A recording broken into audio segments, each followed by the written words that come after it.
Hello everyone! You're watching Kulay TV. Abante! Nagyalo lang huminto ka na?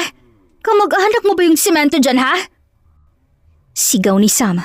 Paos at baritonin ng boss niya kakasigaw sa tindi ng trapiko. Pero baliwala iyon nasanay siyang makipaggantihan ng sigaw sa mga boss ng pampasahero.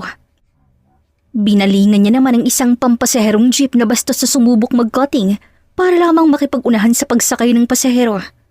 Walang kurap na hinarangan sa mga unahan ng sasakyan sabay hampas ang malakas sa hood nito. Hoy mama! Ang tigas ng mukha mo Kita mong bawal magsakay dyan, gigit-git ka pa?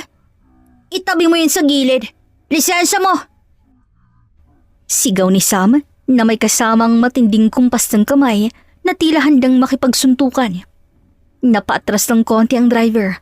Halatang nagulat sa bangis ng enforcer na hinarangan niya. Sir, sandali lang naman. Naghahanap buhay lang. Anong sandali? Doon ka magpaliwanag sa unahan? Abala ka sa biyahe. Itabi mo sabi.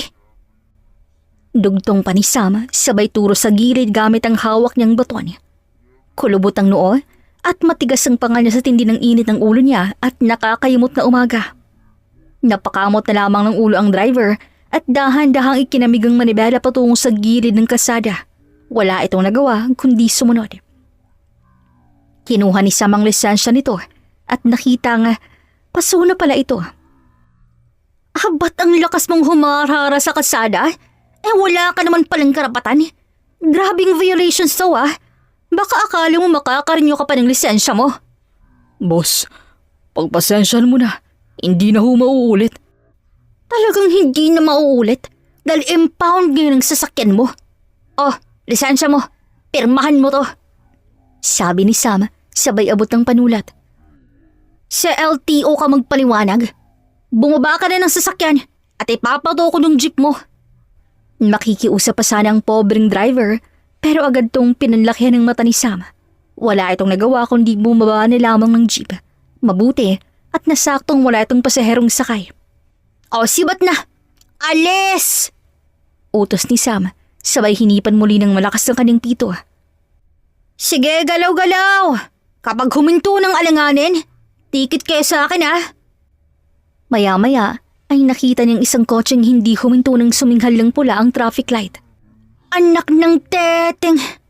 Patakbong sumakay si Sam sa kanyang big bike at hinabol ang kulay itim na sasakyan.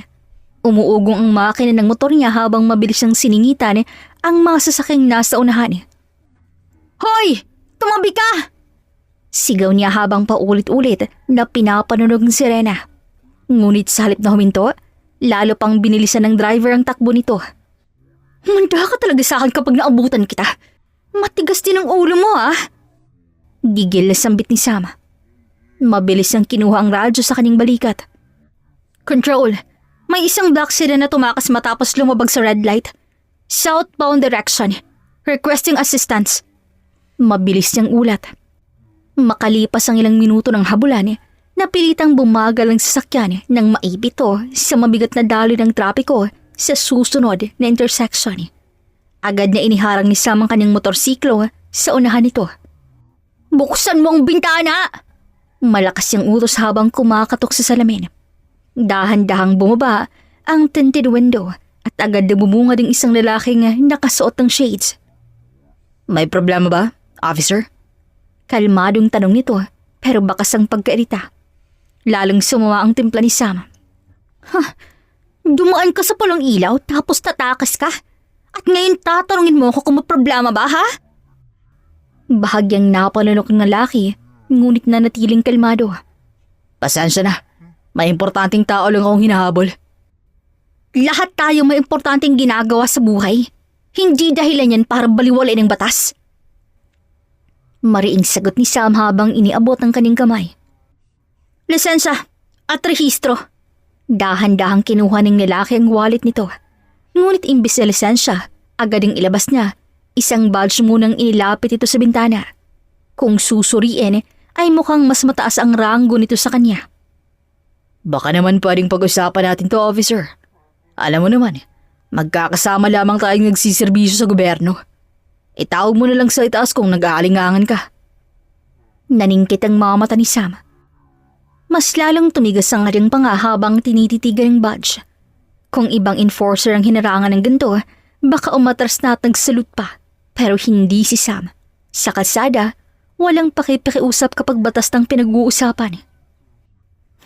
Pulis ka rin pala. Malamig niyang tanong. Inilapit niyang mukha sa bintana, sapat na para maamoy niyang pabango ng lalaki. Oo, kaya bilang pulis sa pulis, pagbigyan mo ng kabaro mo. Hindi ka ba nahihiya? Opisyal ka pa man din ng bayan tapos ikaw ang unang lumalabag sa batas? Lisensya!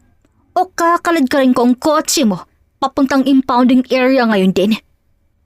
Bagamat nang wala ang ngiti ng lalaki, ay binigay nila lamang ng lisensya sa kanya. Fine, here's my license and ID. Kinuha yun ni Sam at mabilis na sinuri. Una niyang tiningnan ay ang ID nito sa trabaho. Bigla siyang napahinto ng mabasang pangalan. Police Chief Master Sergeant Baron E. Villanueva. Ngunit imbis na mabahala ay lalo lamang tumigas ang ekspresyon ni Sam. Mas mataas nga ang rango mo sa akin. SPO4 ka. SPO1 lang ako. Ang problema nga lang, nasa kalsada ka ngayon at akong may hawak ng trapiko dito. Malamig na sabi ni Sam habang sinusulatan ng tiket. Napabuntong hininga si Baron at sa tingin ni Sam ay halatang hindi sanay ang lalaking pulis sa binabastos ng mas mababang ranggong tulad niya. Lalo na ng isang mukhang bagitong traffic enforcer na akala mo kung sinong barako kung makasigaw. Bilib din ako sa lakas ng loob mo, brother. Matapang ka. Bagay ka sa Special Action Force. Sayang naman ang pagkabarako mo dito sa kasada kung batas trapiko lamang hinahawakan mo. Hindi na tinag si Sam. Inabot niya ang ticket kay Baron kasama ang lisensya nito. Wala akong pakialam sa opinion mo, Sergeant Villanueva. At pakiayos ang tawag mo sa akin ha. Hindi mo ako tropa. Sabi ko nga, maliit lang ang mundo. Baka magkita ulit tayo. Sige na, baka tikitan mo pa ako dahil sa pakikipagkwentuhan ko sa'yo eh. Mabilis nitong itinaas ang bintana at pinasiba ng kotse. Gago yun na. Brother daw. Mukha lang akong lalaki pero babae ako. Pero sa lahat ng nakilala ko, itong pinaka-macho at gwapo. Naudlot ang pagtanaw niya sa sakyan ng lalaking pulis nang tumunog ang cellphone niya. Pinapatawag siya ng captain niya sa district station. Maayos namang pinarada ni Sam ang kaning motor sa gilid ng presinto. Habang naglalakad sa hallway, hindi niya pinapansin ang mga batang ilang kapwa ni enforcer. Dire-diretso ang kaning mga hakbang. Bit-bit ang kaning helmet sa isang kamay habang isa naman ay nakasuksok sa bulsa ng kanyang cargo pants. Dahil sa malalim na boses at malapad na katawan ay walang mag-aakala na isa siyang babae. Kumatok siya ng 3 beses sa opisina ng station commander bago pumasok. Sergeant Reyes, reporting sir. Malakas ang bigkas sabay saludo ng formal. Sergeant Reyes. Pasok, maupo ka. Masayang bati ni Captain Fuentes. Mukhang maganda ang gising ng kanilang hepe, taliwas sa kaning inaasahan. May magandang balita ako sa'yo. Binitawan ni Sam ang kaning helmet sa lamesa. Tungkol saan po ba ang magandang balitang yan? Tungkol po ba to sa request kong reassignment? Tama ka, Reyes. Ngumiti ang captain at kumuha ng isang folder mula sa drawer nito. Inaprobahan na ng district office ang hiling mo. Tapos na ang pagiging traffic enforcer mo sa kalsada. Simula ngayong araw, ililipat ka na sa General Investigation Section bilang isang ganap na field detective. Isasaba ka na sa mga totoong kaso. Bahagyang natigilan si Sam, pero agad ding sumili ang pambihirang ngiti sa kaning muka. Sa wakas, makakahawak na rin siya ng mga totoong kriminal imbis na mapasaway na driver. Salamat po sir, makakaasa po kayong hindi ko kayo bibiguin. Alam ko, Reyes. Subuko na ang tapang mong yan. Pero dahil bago ka pa lamang sa Departamento ng Investigasyon, kailangan mo ng kasama. Ang utos ng itaas, ipapares ka sa isang veteranong operative na mas mataas ang ranggo sa'yo para gabayan ka sa mga operations. Sino pong makakasama ko, sir?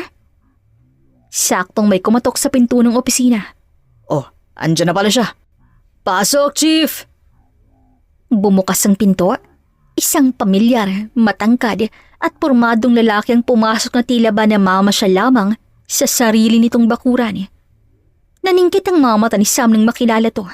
Walang iba, kundi si Police Chief Master Sergeant Baron Villanueva.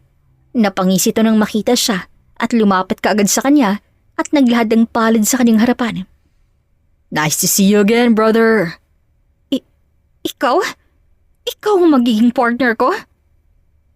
Oh, ikaw pala yan. Sabi ko naman sa'yo kanina, di ba? Maliit lamang ang mundo. Mukhang madalas na tayong magkikita simula ngayon, partner ah. Kung ganun, magkakilala na pala kayo.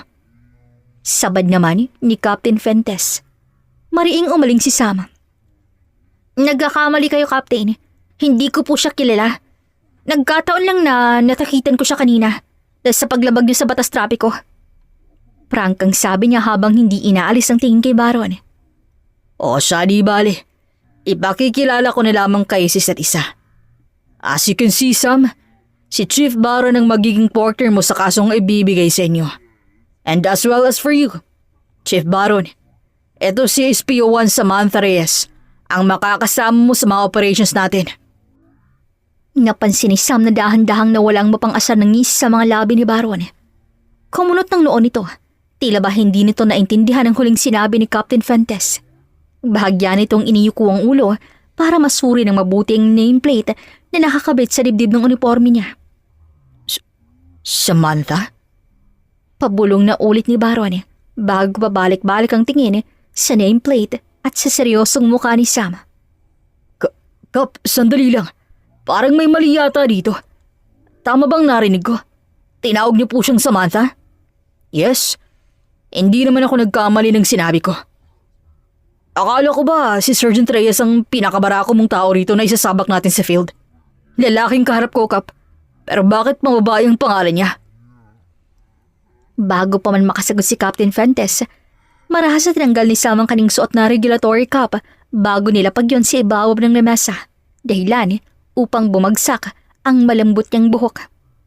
Bahagyang lumapit si Sam kay Baron hanggang sa halos magkatapat na ang kanilang mga muka. Diretso niyang tinitigan ng lalaki sa mga mata. Dahilan para bahagyang lumaki ang mga mata nito sa gulat. Anong maling pinagsasabi mo dyan, ha? Sergeant Villanueva? Kulang ba sa vitamins yung mga mata mo? Kaya pati kasarian ng kapwa mo pulis, hindi mo na masabi ng maayos? O baka naman nag-aalangan ka ngayon na nalaman mong babaeng makakasama mo? Nalagdag ang panga ni Baron sa gulat. Babae ka? Bakit? May problema ka ba sa pagiging babae ko, ha? Alinganing napahawak si Baron sa batok at hindi nito pinansin ang tanong niya. Sa halip, bumaling to kay Captain Fuentes. Sigurado ka ba talaga, Kap, na walang lawit ang isang to? Tauhan ko sa Chief Baron, kaya alam ko kung babae ba siya o lalaki. No offense, Kap, ha? Pasensya ka na pero nagulat lamang talaga ako. Hindi ko lamang kasi akalaing makakakilala ako ng babaeng pulis na mas malaki pa ang biceps kaysa sa kalahati ng mga pulis dito. Walang bakundangang pahayag ni Baron, sabay sulyap kay Sam. Napatingin naman si Sam sa sarili niyang braso. Hindi niya alam kung ma-o-offend ba siya o magagalak dahil napansin nito ang mamasas ng katawan. Pero ang nakakaurat, kulang niya lamang ipamukha nitong mukha siyang lalaki. Tumikim siya para matapos ng agam-agam nito. Para sabihin ko, sir, babae ako at wala akong lawit. Hindi ako nagpapagbag kapag umiihi, kahit manood ka pa. At isa pang ipilit mo ulit na lalaki ako? Tatamaan ka na sa akin? Mukhang nasindak naman si Baron at bahagyang umatras. Napaubo pa nga sabay hagod sa lalamunan nito. Okay. Malino na sa akin. Babae ka. Tatandaan ko yan. Pasensya ka na rin. Nabigla lang. Sa kasada kasi kanina, para kang leon kung sumigaw. Ngayong malinaw na ang lahat, mag-uusap na tayo tungkol sa kaso. Seryosong sabi ni Captain Fuentes, sabay turo sa mga upuan sa harapan ng lamesa nito. Maupo kayo. Sabay na humakbang ang dalawa paupo sa upuan. Dahil iisang upuan na may dalawang magkatabing sili ang naroon, nagkauntugan pa ang kanilang mga balikat. Matalas na tinitigan ni Sam si Baron na agad namang nagtaas ang dalawang kamay bilang tanda ng pagsuko. Relax. Partner tayo, di ba? Saad nito, tinaasan lamang ito ng kilay. Ngunit bago pa sila magbangayin muli, inilapag na nga ni Captain Fuentes ang isang makapal na folder sa mesa.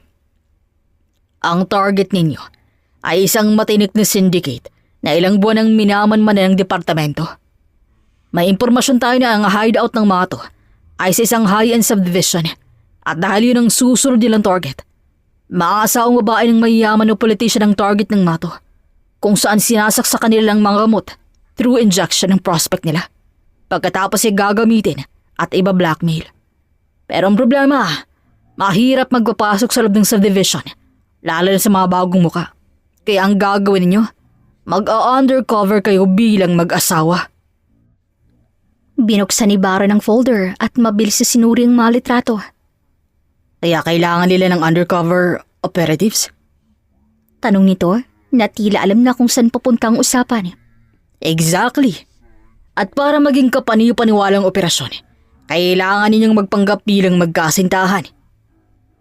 Natahimik ng ilang sandali ang loob ng opisina bago sabay na naproseso ni Sam at Baron ang sinabi ng kanilang kapitan.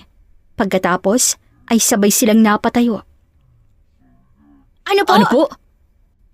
Sabay nilang sigaw. Napangiwi si Captain Fuentes at bahagyang napaatras sa lakas ng boses ng dalawa. Kailangan ba talagang sabay pa kayong sumigaw? Hindi pwede yan, Kap. Reklamo agad ni Baron. Kakakilala lang namin. Wala pa kaming gaanong nabubuong chemistry para gawin ng pag-undercover bilang mag-asawa. Mas maganda nga yun. Wala kayong personal na history na maaaring makasira sa cover ninyo. Teka lang po. Singit naman ni Sam habang nakahalukip-kip. Bakit naman mag-asawa agad? Hindi ba pwedeng magpinsan o magkapatid? Mukha ba kayong magkapatid? Napatingin si Sam kay Baron. Napatingin naman si Baron kay Sam. Pagkatapos ay pareho silang napailing. Hindi nga, Kap. Pag-amin ni Baron. Pero bilang mag-asawa, walang magtataka kung bakit magkasama kayo sa iisang bahay. Lalo na at ang balita ko, mukhang hinahayaan lamang nilang makapasok sa loob ng subdivision ay yung mag-asawa o may sarili ng pamilya. Napahawak si Baron sa sentido na para bang ito lamang ng mga problema sa bago nilang misyon. Kap, huwag niyo pong sabihin, kailangan talaga namin magsama sa isang bahay. Hindi kailangan, Sam. Bahagyang nakahinga ng maluwag si Sam. Dahil required talaga. Habol ni Captain Fuentes sa sinasabi. Kap, angil naman ni Baron. Napangiwi si Sam habang pinipigil ang matawa sa reaksyon ng magiging partner niya. Sir, hindi ba medyo delikado yun? Baka sa kakapanggap namin na mag-asawa, mas mauna pa kaming magpatayan kaysa mahuling sindikato. Hindi naman siguro. Kilala ko naman ang kalibre ni Sam. Professional siya pagdating sa trabaho niya. Salamat, Kap. Buti pa kayo. Matiwala sa akin. Nakangiting panggatong ni Sam, sabay sulyap ng mapang-asar kay Baron. Hindi tulad ng iba dyan.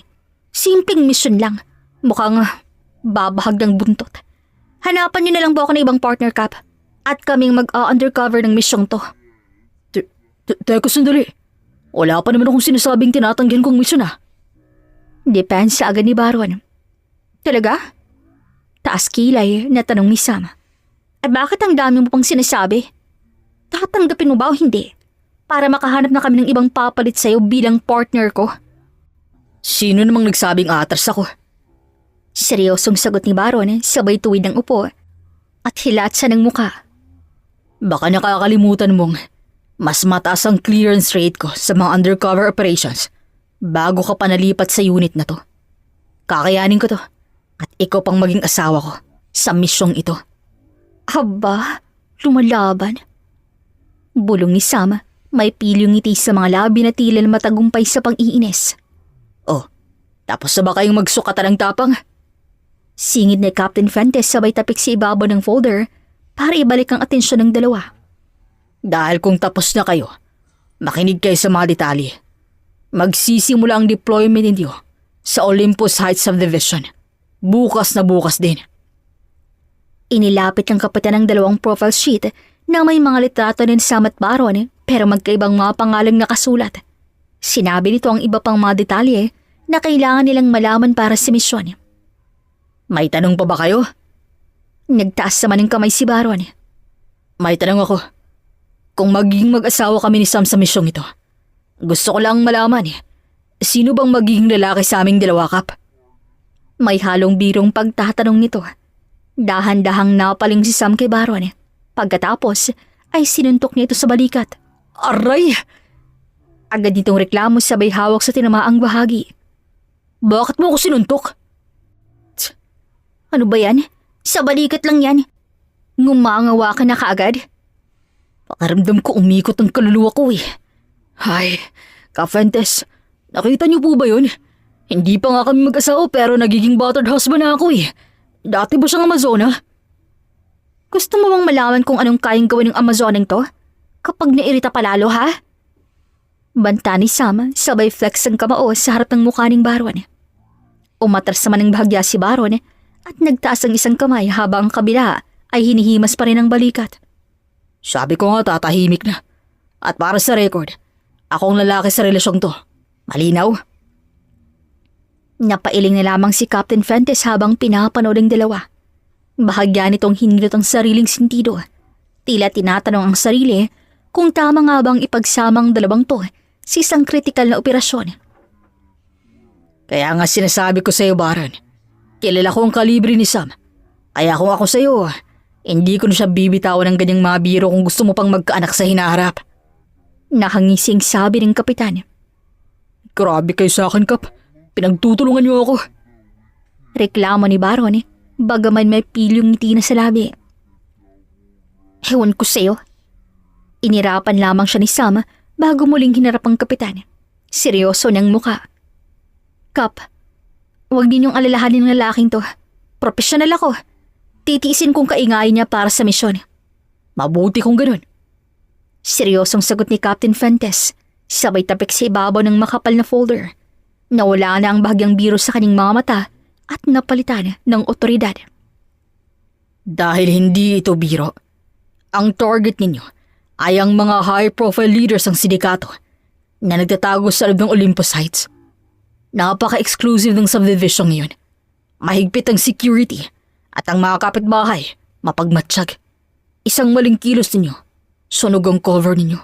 Pati ang buhay ng buong team na nagbaback up sa inyo sa labas, malalagay sa panganib. Tumingin si Captain Fuentes ang diretso sa mga mata ng Baron. Kaya mo bang isang tabi mo ng personal mong issue para sa misyong ito, Baron? Huminga ng malalim si Baron, binitawan ng pagkakahawak sa kanyang balikat at tumayo ng tuwid. Opo, Kap. Malinaw. Binalingan naman ng kapitan si Sam. At ikaw naman, Sam. Kaya mo bang makisama sa isang bahay kasama ang asawa mo nang hindi siya sinasaksak habang natutulog? Makakaasa kayo, sir. Hanggat walang lumalagpas sa kanya sa demarcation line na gagawin ko sa bahay, ligtas ang buhay niya. Napailing ni lamang si Captain Fuentes. Bagaman may tipid ng ngiti sa labi, ay sumaludo rin to pabalik. Nagsimula kagad ang undercover mission ni Sam at Baron. Nasa loob sila ng sasakyan at nakatanaw sa gate ng Olympus Heights Subdivision. Airpieces check. Mahinang utos ni Sam habang kunwaring inaayos ang kanyang hikaw upang masuri ang maliit na communication device. Clear. Sagot ang boses ni Captain Fuentes sa kabilang linya. Nasa strategic positions ang backup team sa labas ng perimeter. Wala rito. Kayo nang bahala sa loob. Kopya, Kap. Sagot ni Baron. Binitawan nitong manibela at lumingon kay Sam. Isang pilong ngiti ang sumilay sa kanyang muka. Bagaman seryoso at alerto pa rin ang mga mata nito. Ready ka na, wifey? Humawa ka ng mahigpit. Baka bigla kang ma-inlove sa pag-arte ko. Ayusin mong mukha mo, Baron. Isang malingiti mo lang sa guard. Iisipin nilang magnanakaw ka na nakakarnap ng sasakyan. Nagsimula ni si Baron mag-drive palapit sa gate at agad na sinalubong sila ng gwardya. Nakahawak to sa baril na nasa tagiliran nito habang mapanuring nakatingin sa windshield ng kanilang sasakyan. Sandali. Bulong ni Sam. Mabilis niyang hinawakan ng braso ni Baron at isinandal ang ulo sa balikat nito. Anong ginagawa mo? Akmang lalayito sa kanya nang biglang kumatok ang gwardya at sumenyas na ibaba ang bintana. Sinunod naman yun ni Baron. Kainis naman kasi, Hobby. Ang aga-aga nating umalis, tapos na traffic pa tayo sa expressway. Nagdadramang reklamo ni Sam na mas lalo pang isiniksik ang mukha niya sa balikat nito. Mabuti naman at nag-get siya ni Baron sa pagkukunwari niya, kaya sumakay na rin to. Pasensya na, sweetheart, ha? Alam mo namang kailangan kong pirmahan yung mga papeles sa opisina bago tayo lumipat. Sakay agad ni Baron sa karakter. Marahan niyang tinapik ang kamay ni Sam na nakahawak sa braso niya bago binalingan ng gwardya na ngayon ay nakatayo na sa tapat ng bintana. Magandang hapon, boss. Kami pala yung bagong lipat sa Block 3, Lot 1. Hindi agad sumagot ang gwardya pero mahahalita ang matalis itong mata. Hindi ito basta-bastang magpapapasok. Kakalipat niyo lang po ngayon, sir. May I see, pwede bang makitang entry pass at secondary IDs niyo po? Oo naman. Sandali lang, ha? Nakangiting sagot ni Baron. Pasimple niyang binuksan ang compartment at inabot ang isang makapal na envelope na naglalaman ng mga peking dokumento, kasama ang 2 high-grade fake government's IDs na gawa ng kanilang tech team. Habang abala ang guard sa pagsusuri ng mga papeles, naghanap agad ng mapag-uusapan si Sam para madistract ito. Hobby, pakisabi naman kay Kuya bilisan natin ng konti. Masakit na yung ulo ko sa init eh. Gusto ko nang mahiga. Napatingin sa kanyang gwardya at bahagyang lumambot ang ekspresyon nito. Ma'am, pasensya na po, ha? Standard procedure lang po talaga. Saglit na lang po ito. Okay lang naman po, Kuya. Pagod lang po talaga kami sa biyahe. Ilang segundo pang lumipas bago muling nagsalita ang gwardya. Sir, sandali lang po, ha? Kumpirmahin ko lamang po sa admin bago namin kayo papasukin. Sure, boss. Kinuha ng gwardya ang radyo nito. Gate 1 to admin. Paki-confirm naman po ang bagong residence ng Block 3, Lot 1. Anito, at saka lumayo sa kanila ng konti pagkatapos ay bumalik din kaagad sa kanila. Ma'am, bago po kayo makapasok, kailangan niyo po munang patunayang mag-asawa talaga kayo at hindi nagpapanggap lang. Pasensya na, mahigpit lamang po talaga dito sa division namin. Trabaho lang ho. Ganun po ba? Anong klaseng proof po bang hinahanap ninyo? May marriage certificate naman po kaming ibinigay sa inyo. Kahit simpleng wedding photo po sa phone, sir. Or kahit anong picture na nagpapatunay na may relasyon nga kayo. Sa panahon kasi ngayon, madali na lamang pekean ng mga dokumento eh. Napamura sa isip si Sam. Wala silang ganoong patunay dahil ang akala nila sapat na ang peking IDs at dokumento. Kuya naman, bakit kailangan pa namin patunayang mag-asawa kami? Ma'am, yan po kasi ang policy ng homeowner ng association dito. Kung hindi niyo po mapapatunayan, mabuti pong umalis na lamang po kayo. Akmang aalis ang gwardya pero pinigilan niyo ni Sam. Sandali, kapag ba napatunayan namin mag-asawa kami, papapasukin mo na kami? Tumango ang gwardya. Ngumiti si Sam at hinawakan ng batok ni Baron. Naggulat naman ang binata. Anong gagawin mo? Madiing bulong sa kanin ni Baron. Hindi sumagot si Sam. Sa halip, mas lumapit pa siya ng konti. Sapat lamang para makita ang gwardya ang angle nila. Sumakay ka na lang at pumikit para to sa misyon. Mahinang bulong niya. Pagkatapos ay mabilis siyang hinalikan nito sa labi. Saglit lamang yun para parang kung anong kuryente ang nagtagal sa katawan niya. Nanigas naman si Baron sa gulat. Halos hindi agad nakakilos habang si Sam ay nanatiling kalmado na parabang walang nangyari. Tinapos si Sam ang mabilis na halik bago bumaling sa gwardya. Ayos na ba yon? Oo, sige. Pwede na kayong tumuloy. Pasensya na po. Standard procedure lang po talaga. Medyo naiilang nakamot ulo ng gwardya sabay balik ng mga dokumento. Tuloy na ho kayo. Hindi naman kumilos si Baron dahil para tong nastatwa sa kinauupuan. Kung hindi pa to tinapik ni Sam, ay hindi pa to kikilos. Hobby, paandarin mo ng sasakyan bago pa magbagong isip ni Kuya Guard. Oo, eto na. Andar na. Medyo gulat pa rin sagot ni Baron. Nang makarating na sila sa pansamantalang tutuloy nila at akmang lalabas si Sam, ay bigla siyang nakarinig nang palatak mula kay Baron. Para sa misyon ha? Wala sa usapan yun. Ano bang pinuputok ng butsi mo? Mabuti nga't nakaisip ako ng paraan para hindi mapornada ang misyon natin. Kung makaasta kang gulat na gulat, tinalo mo pang virgin na babae. Kalalaki mong tao, parang kiss lang eh. Anong parang kiss lang? Yan lang naman ang first kiss ko. Ha? First kiss mo? Hindi agad sumagot si Baron. Kita sa mukha niya na mas lalo lamang tong nainis sa reaksyon ni Sam. Oo. At hindi mo man lamang sinabing gagawin mo yun ng biglaan. Ay di sana sinabi mo. Para mas ginalingan ko. Para naman maging memorable naman ang first kiss mo, no?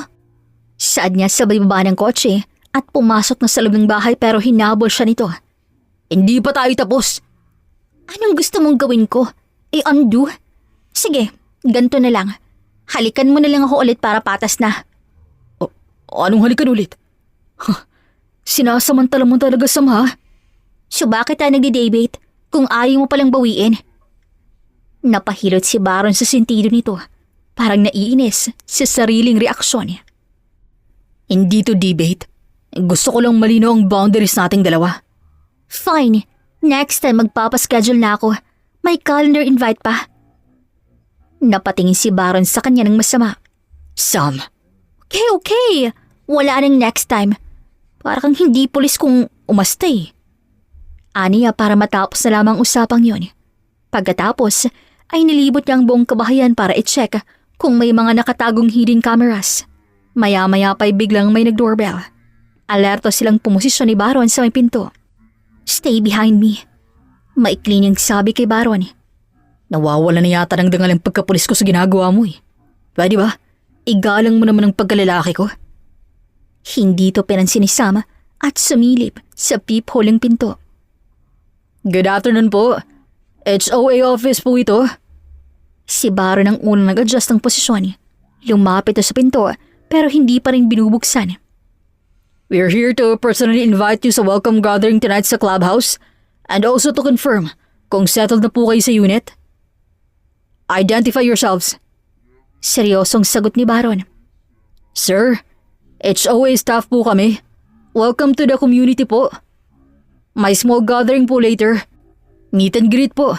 Plus orientation about subdivision rules and security protocols. Nagkatinginan si Baron at Sam. Pagkatapos, nag-decide silang buksan ang pinto at puntahan ng mga staff sa gate. Mandatory bang pagpunta dyan sa gathering na yan? Oo sir. Importante po ito. Especially for new residents. Kasi very strict po ang HOA dito. Okay, pupunta kami. Mabilis sa sagot ni Baron at Sam na parang sa unang pagkakataon nagkasundo sila sa iisang bagay. 7:00 ng gabi ang simula ng nasabing party. Kaya naman ayos na ayos sina Sam at Baron ang dumating roon. Exclusive ang lugar at medyo maraming tao. Nagulat si Sam nang hawakan siya ni Baron sa bewang. We have to be consistent on this mission. Mag-asawa tayo. Yun dapat ang ipakita natin sa kanila.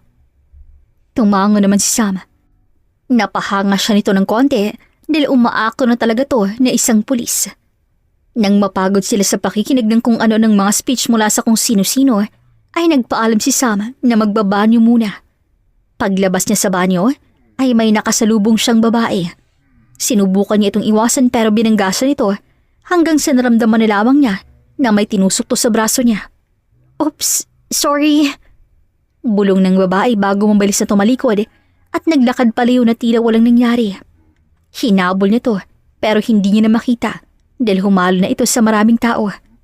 Sinubukan niyang kapain ng earpiece pero bago pa siya makapagsalita ay nakaramdam siya ng pagkahilo dahilan para mawalan siya ng balanse. Tila umiikot ang paningin niya. Sinubukan niyang tumayo ng tuwid pero may kung anong sino ang biglang sumulpot para alalayan siya. Kahit tila parang lumuluto ang katawan niya, ay alam niyang hindi niya ito kilala. Miss, I'll take you somewhere. Bulong nito sabay hawak sa kanyang kamay.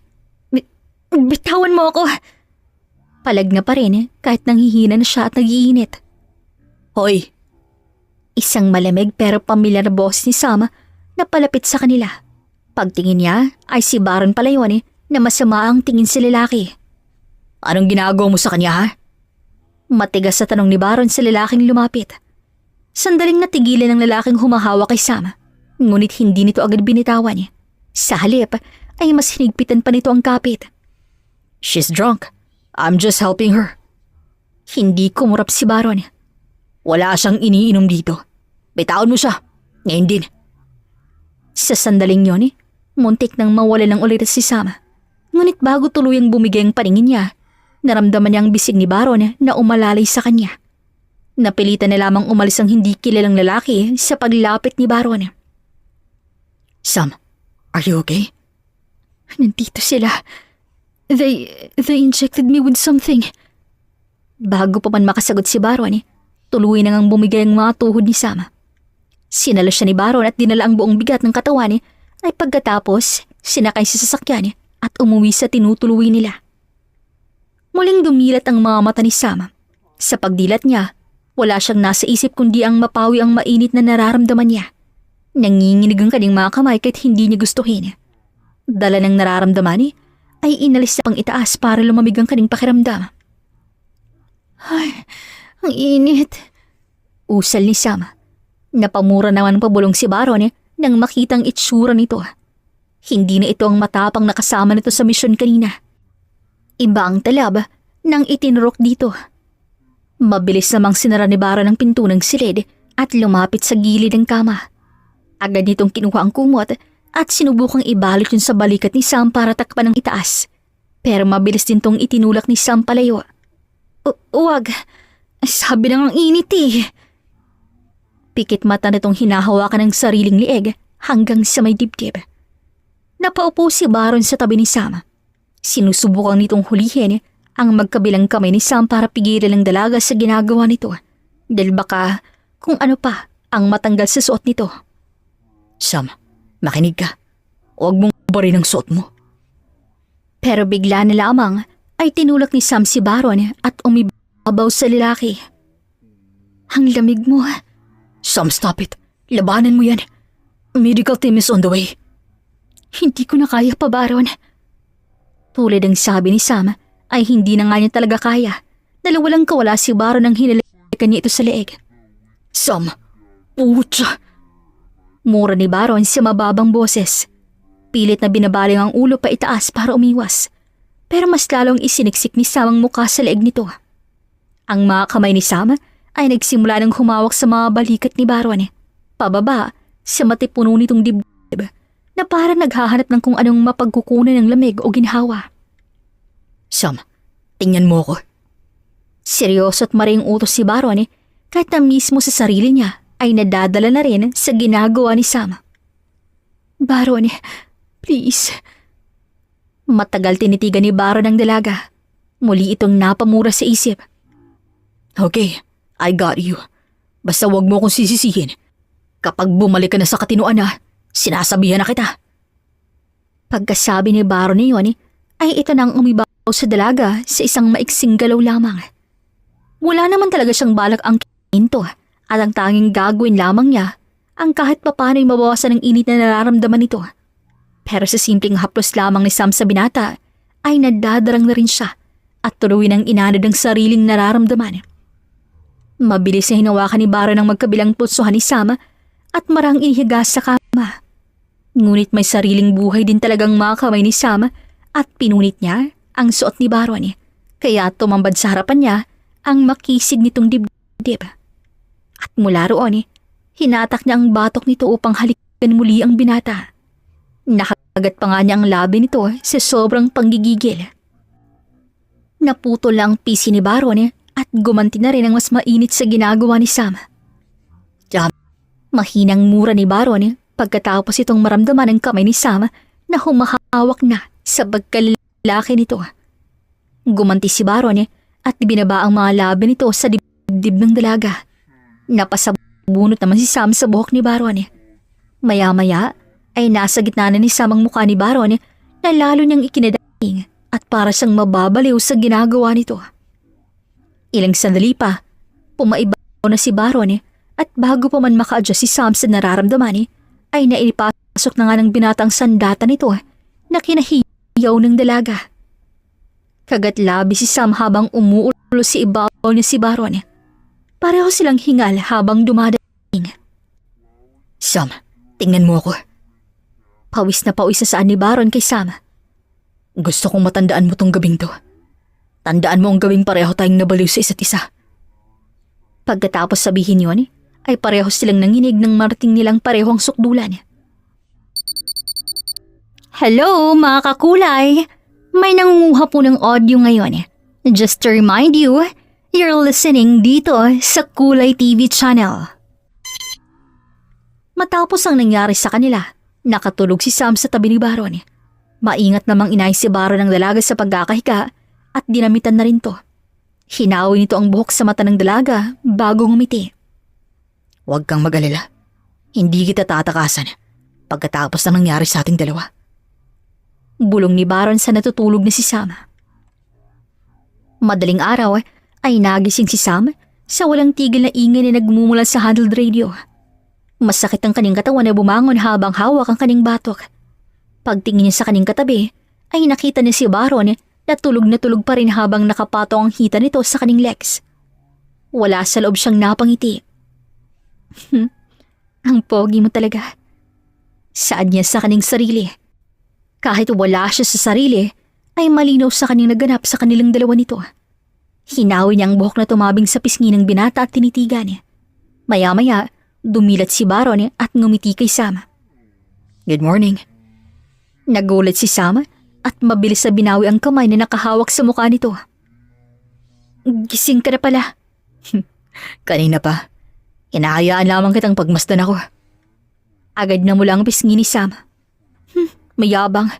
Pero totoo naman. Bahagyang bumangon si Baron hanggang sa halos magdikit ang kanilang mga noo. Ikaw yatang kanina pa nakatitig sa akin eh. Napailing si Sam at marahang tinulak ang balikat nito. Hindi kaya. Akala ko lang mahimbing pa ang tulog mo. Mahimbing naman talaga. Kaso nagising ako na parang may isang babae na humahanga sa kaupuhan ko eh. Ha? Ang kapal talaga ng mukha mo, no? Hindi ko kasalanan kung nahuli kitang nakatitig. Sinisigurado ko lang na humihinga ka pa. Huwag kang assuming. Sinuntok muna ni Sam sa dibdib si Baron bago tumayo. Kaso, hinablot siya ng binata kaya napasubsob siya sa dibdib nito. Baron! Gulat na saway ni Sam habang sinusubukang umahon. Sa halip na pakawalan siya, bahagyang humigpit ang yakap ni Baron sa kaning bewang. Sandali lang. Ang bilis mo namang tumakas eh. Bitawan mo nga ako. Bulong ni Sam, bagamat wala naman siyang gaanong lakas na kumawala. Ngumiti si Baron habang nakatingin sa kanya. Sigurado ka? Anong klaseng tanong yan? Kasi parang hindi ka naman talaga nagmamadaling umalis. Huwag mong sabihin gusto mo na namang maulit ang nangyari kagabi. Baron? Napangisi ang binata nang makitang mabilis na pamumula ng mukha nito. Biro lang, pero ang cute mong umula ah. Hindi nakakatuwa ang biro mo. Reklamo ni Sam habang marahang tinutulak ang dibdib nito. Ang aga-aga, binubwisit mo na agad ako. Bago pa man makadagdag ng pang-aasar si Baron, muling umalingaw-ngaw ang matinis na tunog ng handheld radio. Pareho silang napatingin dito. Agad tong dinampot ni Baron at pinindot ang transmit button. Baron, copy. Copy. Baron here. Seryoso niyang tugon. Agad na wala ang mapaglaro nitong ekspresyon. Lahat ng unit maganda. May panibagong operasyon. Briefing in 10 minutes. Assemble sa command tent. This is not a drill. Napating si Sam kay Baron. Pareho nilang nabasa ang biglang pagbabago sa mukha ng isa't isa. Ang magaan na sandaling pinagsaluhan nila ay napalitan ng katahimikan. Mukhang tapos ng pahinga. Mahina niyang sabi. Tumango ito tumayo. Kinuha nito ang tactical vest na nakasabit sa isang upuan at sinuot. Handa ka na? Huminga ng malalim si Sam bago tumango. Mabilis silang kumilos at nagtungo sa command tent. Doon na pag-alaman na nga nila kung sino-sino ang sangkot sa sindikato at ang isa sa likod noon ay ang mismong nasa Homeowners Association. Isa-isang naposasa ng mga suspect. Wala pang 5 minuto ay kontrolado na ng mga operatiba ang buong gusali. Area secured. Ulat ni Baron. Lumapit si Sam sa mesa kung saan nakakalat ng iba't ibang dokumento, perang nakabalot sa plastik at mga ledger ng transaksyon. Sir, mukhang nakuha na po natin lahat ng ebidensya. Napangiti ang team leader. Good work. Matagal nang pinaghahanap ang grupong ito. Ngayon, tuloy na silang babagsak. Success ang pagiging mag-partner ng dalawa ni Sam. Makakakuha kayo ng merits mula kay Captain Fentes. Sa ngayon, kailangan nyo nang munang bumalik sa dati nyong post at hintayin ang susunod yung misyon. Nagkatingin na naman si Baron at Sam sa isa't isa. May kung anong naramdamang lungkot si Sam sa sinabi ng team leader nila. Umalis ang team leader at naiwan na lamang si Sam at Baron. So, babalik ka na sa station district ninyo? Napahawak naman si Baron sa batok nito. Kailangan Tapos na ang misyon. Kaya alam mo na. Tumango si Sam kahit mabigat ang kaning loob. Pagkatapos ng nangyari sa kanila, parang mahirap nang mapalayo rito. Naiintindihan ko. Alis na ako. Tinalikuran niya nito. Pero bago pa siya makahakbang palayo, ay tinawag nito ang kanyang pangalan. Sam, masaya akong makasama ka sa misyon nating dalawa. Ako rin. Ngumiti si Baron, ngunit may lungkot na nakikita sa mga mata nito. Hindi ko akalaing sa maikling panahon, magiging espesyal ka sa akin. Saglit namang natigilan si Sam. Parang tumigil ang mundo niya sa narinig. Lumapit ang binata hanggang isang hakbang na lamang ang pagitan nila. Alam kong pareho tayong may tungkulin. At alam kong baka matagal pa bago tayo muling magkita. Pero kapag dumating ang araw na wala na, magkita tayo ulit. Pwede ba kitang yayain sa totoong date? Hindi napigilan ni Sam ang mapangiti ng totoo. Hihintayin ko yon. Hindi niya akalaing ang isang misyong nagsimula bilang simpleng assignment ay magtatapos na may taong iiwan ng marka sa kaning puso. Muli siyang napabuntong hininga bago siya tuluyang lumakad sa ibang direksyon. Pareho silang bumalik sa kani-kanilang mundo. Lumipas ang isang buwan, bumalik sa dating routine si Sam bilang patrol ng trapiko. Halos araw-araw, may hinahabol ng mga snatcher, hold-upper at mga makukulit na driver. Naging sunod-sunod din ang mga operasyon, kaya halos wala na nga siyang oras para magpahinga. Ngunit sa bawat pagtatapos ng duty, may isang tao pa rin kusang pumapasok sa kanyang isipan. Si Baron. Napangiti siya ng maalalang huling tong sinabi. Anong iniingitian mo riyan? Napapitlag siya nang marinig ang boses ng kasamahan niyang pulis na si Ismael. Wala. Talaga lang? Isang buwan ka ng lutang, uy. Huwag mong sabihing in love ka na. Napailing si Sam at bahagyang siniko ang kaibigan. Ang daldal mo? Sus, akalain mo yon? Lumambot din sa wakas ang matigas na tinapay. Sino nagpalambot sa'yo, ha? Lambot ka dyan. Hindi ko pa nga alam kung magkikita pa ba kami. Nakataas ang isang kilay ni Ismael habang nakapamewang. Ay grabe, sumay kami na pala. Panunukso nito sabay pigil ng tawa. Wala ngang kami. Bakit parang nangunguli lang ate mo? Nako, alam ko nang tingin ng isang taong in love. Ganyan din ako kapag hindi nagre-reply yung crush ko, no? Napabuntong hininga si Sam. Hindi ko nga alam kung nasang assignment na siya. Saad niya na lang hanggang sa nakarinig sila ng utos sa radyo. Mabilis silang sumakay sa patrol motorcycle at nagtungo sa lugar ng insidente. Pagdating nila ay nakita sila ng dalawang sasakyang bahagyang nagbanggaan. Habang inaayos si Ismael ang trapiko, si Sam naman ay lumapit sa itim na sasakyang sangkot sa insidente. Good afternoon. Lisensya at ORCR mo paki... Hindi niya na ituloy ang sasabihin. Nanlaki ang kaning mga mata. Mula sa sasakyan ay isang matangkad na lalaki ang dahan-dahang bumaba. Ngumiti ito nang makita siya. Long time no see, officer. Baron? Anong ginagawa mo rito? Ngumiti ng malapad ang binata. Sa kasamang palad, minalas. Eto, binangga. Lasing yata ang driver eh. Okay. Hindi man aminin ni Sam ay medyo disappointed siya sa narinig. Akala niya siya ang mismong pakay nito pero hindi pala. Kamusta ka na?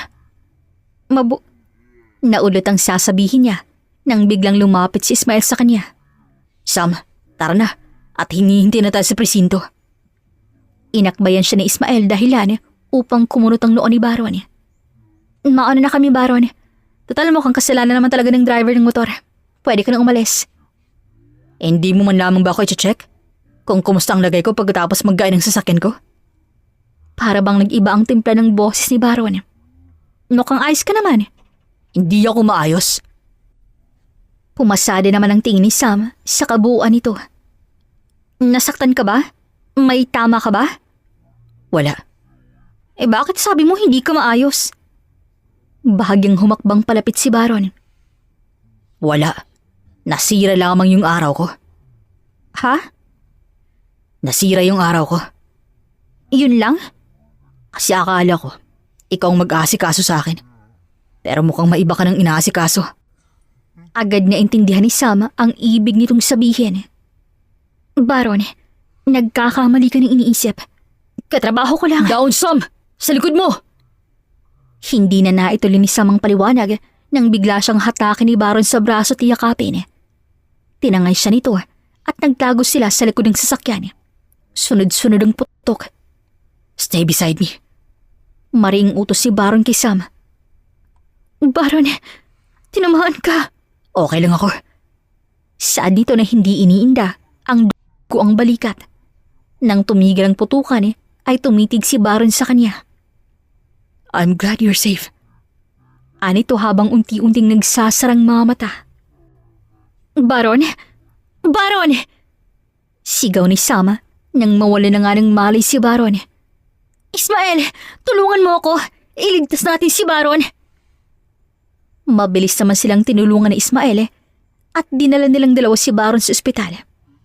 Habang mabilis na tinutulak ang stretcher papasok sa emergency room, hindi mapakali si Sam. Hawak niyang kamay ni Baron kahit papatuloy itong inaasikaso ng mga nurse. Ma'am, kailangan po namin i-assess ang pasyente. Sandali lang. Mariing sagot ni Sam, pero agad ding bumitaw nang makita niyang inililipat nito sa loob. Sam, tara. Tawag ni Ismael habang hinihila siya palayo sa pinto. Ngunit nanatiling nakatayo si Sam sa harap ng ER at nakatitig lamang sa salamin kung saan kitang-kita niyang nire-revive ng mga doktor si Baron. Hindi niya dapat ginawa yun. Hindi naman niya dapat ako iniligtas Alam kong hindi to oras para sabihin to Pero buhay siya, Sam. Matibay yung mga katulad niya. Hindi na sumagot si Sam. Sa halip, napaupo siya sa bangko sa labas ng emergency room. Nakayoko habang pilit pinapakalma ang sarili. Maya-maya pa, lumabas ang doktor. Asan ang kasama ng pasyente? Agad tumayo si Sam. Ako po. Stable na siya. Tinamaan siya sa likod pero salamat at hindi naman kritikal ang tama. Nawalan lamang siya ng malay dahil sa shock at blood loss. Pero ligtas na siya ngayon. Parang biglang gumaan ang dibdib ni Sam. Pwede ko na po ba siyang makita? Tumango ang doktor. Sandali na lang. Ililipat siya sa recovery room. Makalipas ang ilang minuto, ay maingat na inilipat si Baron sa recovery room. Tahimik ang paligid. Tanging tunog lamang ng mga makina at monitor ang maririnig. Nakatayo si Sam sa gilid ng kama, nakatitig sa binata. May banda pa rin ang balikat nito, pero maayos ng paghinga. Tigas talaga ng ulo mo. Hindi ka pa rin talaga marunong makinig. Mahinang bulong niya habang umuupo sa tabi nito. Bahagyang gumalaw si Baron. Baron, dahan-dahan tong dumilat. Hey. Ano, masakit ba? May kailangan ka? Okay lang ako. Sandaling natahimik si Sam, tila hindi pa rin makapaniwala, nagising na to. Alam mo ba kung ilang oras kang wala sa sarili? Akala ko... Akala mo? Akala ko mawawala ka na sa akin. Sandaling natahimik ang silid, tapos marahang ngumiti si Baron. Hindi ako ganun kadaling mawawala. Mabuti, dahil hindi ko kakayanin kung mangyari yon. Hindi mo kakayanin? Napakurap si Sam, Parang biglang natauhan sa sinabi niyang yun. Hindi sa ganun. I mean, syempre, ayokong may nangyayaring masama sa'yo. Trabaho natin. Gusto kita, Sam. Putol ni Baron. Gusto kita. Hindi lamang bilang partner sa misyon. Hindi lamang bilang pulis, kundi ikaw mismo. Napatigil si Sam sa paghinga. Para bang biglang huminto ang lahat. Pati na rin yata ang sarili ng tibok ng puso. Kahit hirap, ay pinilit na hinawakan ni Baron ang palad ni Sam. Naalala mo ba yung sinabi ko sa'yo? Na kapag nagkita tayo ulit, mag-date tayo? Sa totoo lang, naiinip akong isipin na matagal pa tayong magkita. Kaya gumawa na ako ng paraan. I actually pay na actor na banggay ng sasakyan ko. Para magkaroon ako ng dahilan para magkita tayo ulit sa kalsada. Ang hindi ako medyo halatado. Napapaliw ka na ba? Nagbahid ka ng tao para lang banggain ka? Paano kung napasobra ha? Paano kung doon pa lang ay napahama ka na?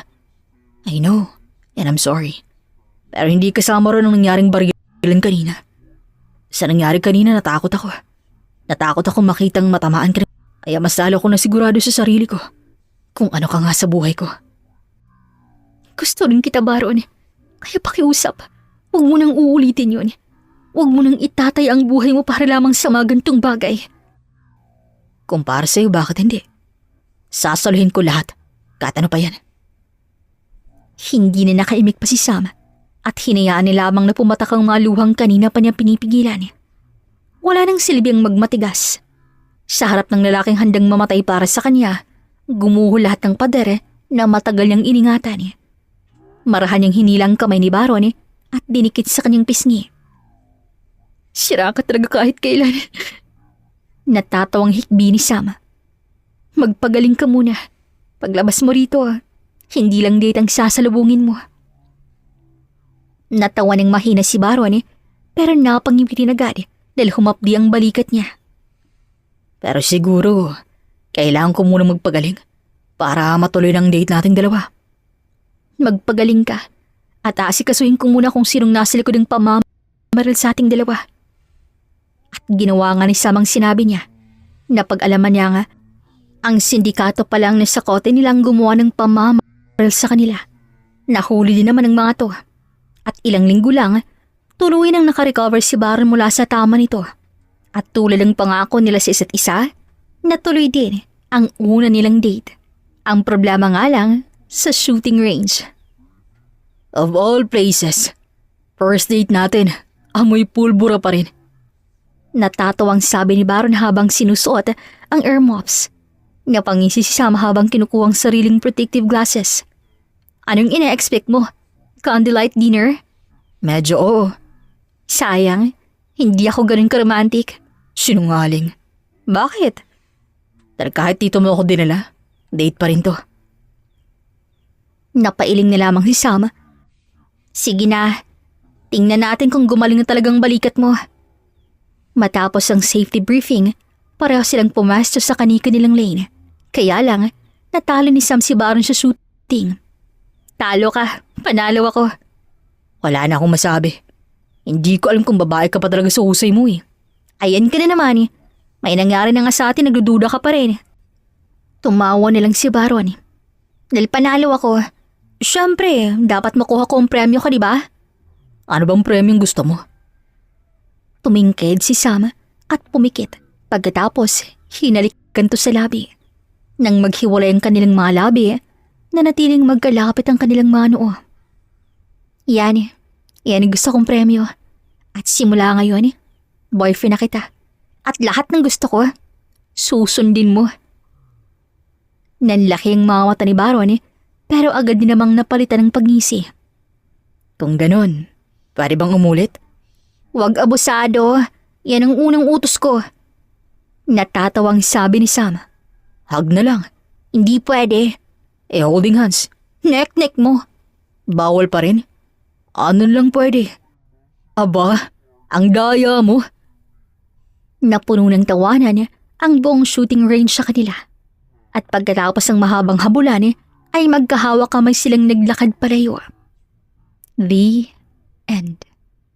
Sana po inyong nagustuhan ang kuwentong pag-ibig ni Sam at Baron. Maraming salamat po sa inyong pakikinig at hanggang sa susunod na kwento, dito lamang sa Kulay TV. Daghang salamat and amping. Okay mga kakulay, maraming salamat po for listening. Ang ganda, right? I hope you enjoyed this story. Alright, thank you to our narrator, Miss Regine. Thank you to my co-author, Miss Ching. This is Ethel McManaman, Kulay TV creator/writer, saying, bawat buhay ay may kulay. Thank you and take care. Daghan kaayong salamat. See you sa next story.